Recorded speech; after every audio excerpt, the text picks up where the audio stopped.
বন্যার জলে ভাসিয়ে দিয়েছি পুরো বাংলাদেশ, এখন সব বন্যা হয়ে গেছে। বন্যারে ইন্ডিয়া ফারাক্কা মানে আটকে রাখছে। ও কি হরে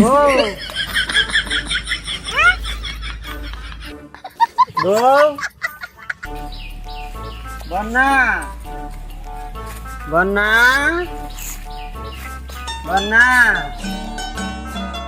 বন্যা কিরে মামা, তুই তোর এই অবস্থাকে তুই তো পুরাই পাগল হয়ে গেছ। আবু বন্যা দেখছো? আরে পোলার রে, বন্যা নিয়ে পাগল হয়ে গেছে গা। কি হরে ভাই আবু বন্যা দেখছো? গরু মিয়া, বন্যার কারণে আমার ঘর বাড়ি সব তলাই গেছে গা, এটার কোনো খোঁজ খবর নাই। আর নিয়ে আসুন বন্যারে নিয়ে, তাই না? এ ভাই কি হরে আবু বন্যা দেই নাই। আমি তো জানি না, তবে শুনলাম আপনার বউ বন্যারে ইন্ডিয়া ফারাক্কা মানে আটকে রাখছে।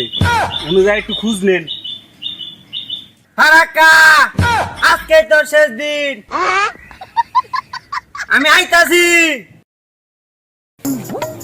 এই তো ফারাক্কার বান, চারিদিকে শুধু পানি আর পানি। বন্যা তুমি কই? ঝড় আসলো, বৃষ্টি আসলো, তুফান আসলো, মেঘ আসলো, পানি আসলো, বন্যা তো আসলো না। এই ফারাক্কা, হারাম দাদা বাইর কর বন্যা রে। দাঁড়া দাঁড়া বলতেছি, হারাম দাদা তাড়াতাড়ি দাঁড়া। বন্যা কই? দে বার করে দে বন্যা রে। কি হরে জি বর্ষ, আমাকে কেন রেখেছেন? আজকে তো দাঁত ভাঙমু। বর্ষ, আপনার একার পক্ষে এটা ভাঙা সম্ভব না। দেখ ফারাক্কা, বন্যার এখনই ফিরে দে। বর্ষ, দিয়েছি তো, রাত 2:15 সময় গলা হমান ডুবিয়ে দিয়েছি। দিয়েছি মানে বন্যারে ফিরে দে। সেটাই তো, বন্যার জলে ভাসিয়ে দিয়েছি পুরো বাংলাদেশ, এখন সব বন্যা হয়ে গেছে। আরে দেশের সবার আমি চাই না, আমার বন্যারে দে আমারে। আপনার দেশে বন্যার জল দেওয়াতে আপনাদের কাছ থেকে আমাদের বিদ্যুৎ আসা বন্ধ হয়ে গেছে, গ্যাস আসা বন্ধ হয়ে গেছে, বড় বড় ইলিশ আসা বন্ধ হয়ে গেছে।